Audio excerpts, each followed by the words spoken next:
Atom. दूसरी चीज कहते क्या है कि inductive effect is a permanent effect. Permanent effect तो को दो तरीके के इफेक्ट होते हैं, एक कहलाता है परमानेंट इफेक्ट, एक कहलाता है temporary effect. Temporary effect, permanent effect वो होता है जो कि अपने आप होता है, कोई एक्सटर्नल फोर्सेस वहां पर लगानी नहीं पड़ती।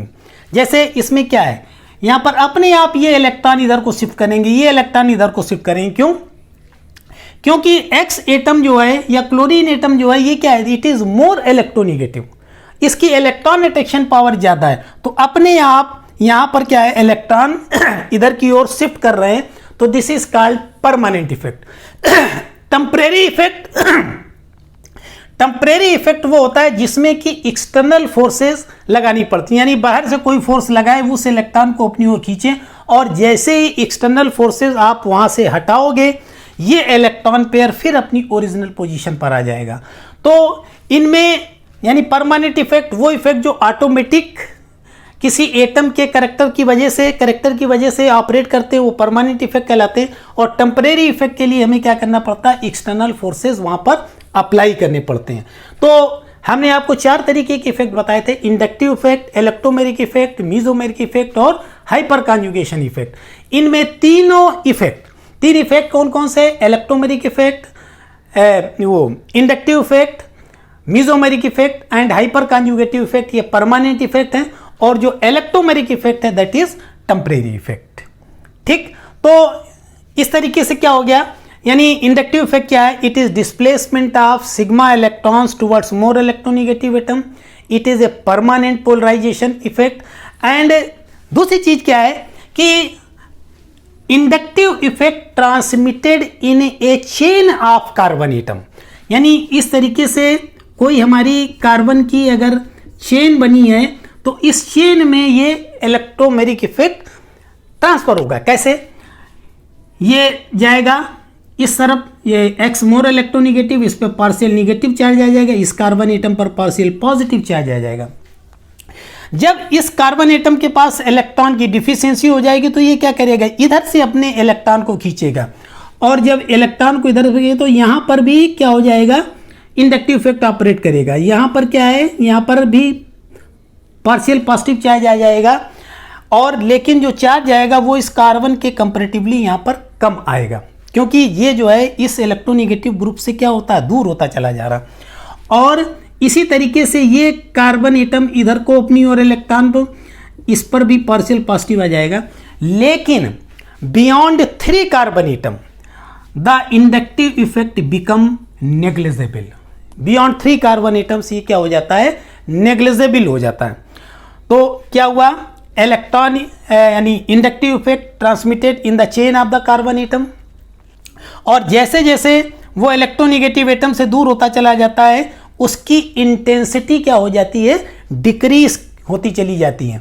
मोर number of delta means laser number of charge. तो इस तरीके से क्या है, इंडक्टिव इफेक्ट जो होता है वो ट्रांसमिट होता है in the chain of carbon atom, and beyond 3 carbon atom it becomes negligible. इसके बाद नेक्स्ट पॉइंट आ जाओ, इस इंडक्टिव इफेक्ट में क्या है कि inductive effect is represented by arrow. इस एरो से रिप्रेजेंट करते हैं, और उस एरो के सेंटर पर हम एरो का हेड लगाते हैं, और the head of arrow pointed towards the more electronegative atom. और जितना कम इंडक्टिव इफेक्ट होता चला जाएगा उतने नंबर ऑफ एरोज जो क्या हो जाएंगे, इंक्रीज करते चले जाएंगे। तो inductive effect is represented by arrow. उस एरो में जो एरो का हेड है वो उसके सेंटर कोवैलेंट बॉन्ड के सेंटर पर लगाया जाएगा, और it is denoted by I, capital I, इसको कैपिटल आई से डिनोट करते हैं। And it is of 2 types, एक कहलाता प्लस आई इफेक्ट और एक दूसरा कहलाता माइनस आई इफेक्ट। 2 तरीके का होता है, plus I effect and minus I effect. तो it is denoted by arrow and represented by I, and it is of 2 types, plus I effect and minus I effect. For the measurement of relative inductive effect, यानी inductive effect का जो measurement होता है वो relative होता है, एक दूसरे के रेस्पेक्ट में किया जाता है।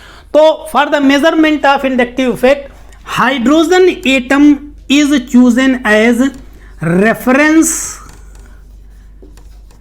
स्टैंडर्ड। हाइड्रोजन एटम जो है वो क्या है यहाँ पर रेफरेंस स्टैंडर्ड, यानी इंडक्टिव इफेक्ट का जो मेजरमेंट होगा वो हाइड्रोजन के रेफरेंस में होगा।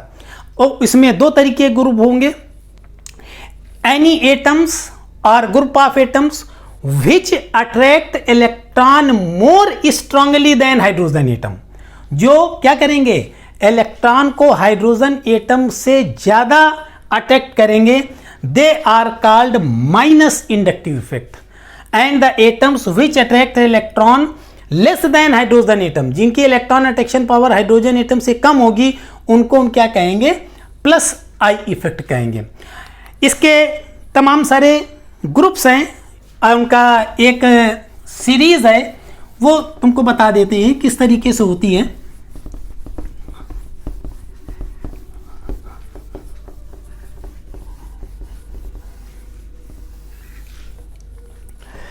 पहला है minus I effect. Minus I effect वो atoms are group of atom which attract electrons more strongly than hydrogen atom.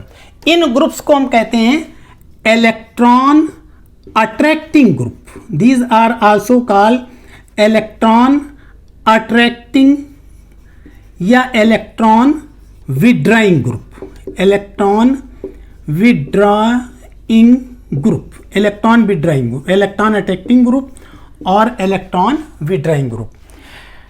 इनकी विड्रॉइंग ग्रुप की पावर क्या है? This is NH3 positive, this is nitro group, cyano sulphonic acid,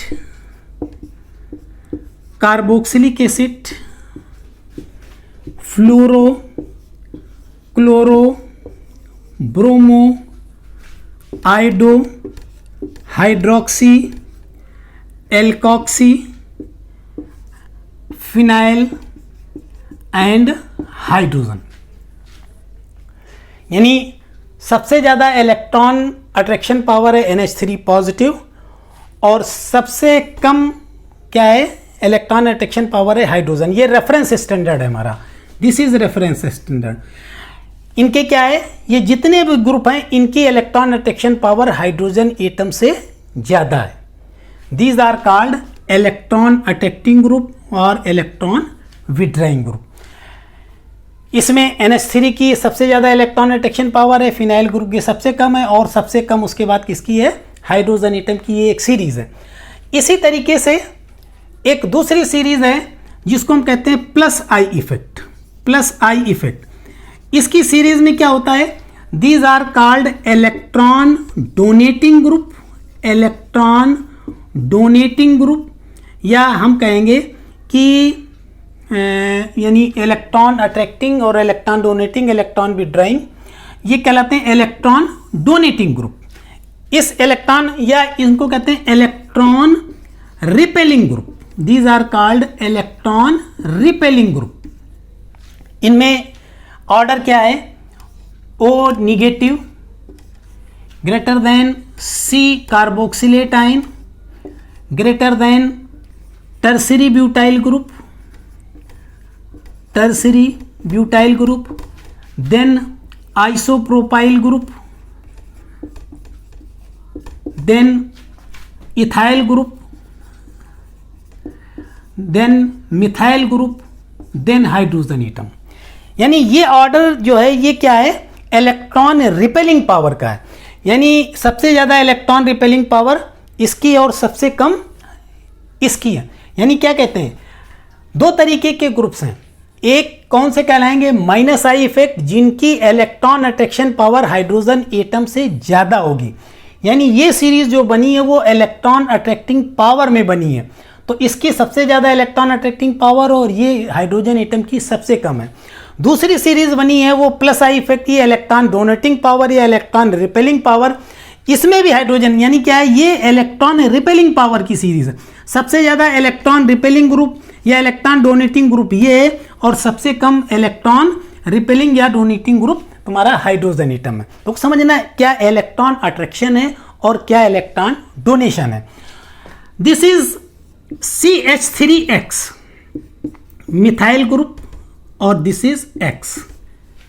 क्या है कि ये electron क्या कर रहा है, ए मोर इलेक्ट्रोनिगेटिव, ये क्या करेगा, इलेक्ट्रॉन अट्रैक्ट करेगा। तो इसको हम क्या कहेंगे, this is electron attracting group. ये इलेक्ट्रॉन क्या कर रहा है, अट्रैक्ट कर रहा है, अपनी ओर खींच रहा है, तो इसको हम क्या कहेंगे, this is electron attracting group. CH3 क्या कर रहा है, यहां पर CH3 क्या कर रहा है, अपने पास से इलेक्ट्रॉन को उधर की ओर ढकेल रहा है, क्या कर रहा है, रिपेल कर रहा है। तो इस CH3 को हम क्या कहेंगे, this is electron repelling group. यानी जो इलेक्ट्रॉन को अपनी ओर खींचे, ये X क्या कर रहा है, इलेक्ट्रॉन को अपनी ओर खींच रहा है, तो this is called electron attracting group. और जो अपनी ओर से इलेक्ट्रॉन को धक्का दे, रिपेल करे, that is called electron repelling group. यानी क्या है, this is electron attracting group और this is electron repelling group. तो ये तुम्हारा इंडक्टिव इफेक्ट का इंट्रोडक्शन था। इसके बाद इसके एप्लीकेशंस पर बात करेंगे नेक्स्ट वीडियो पे।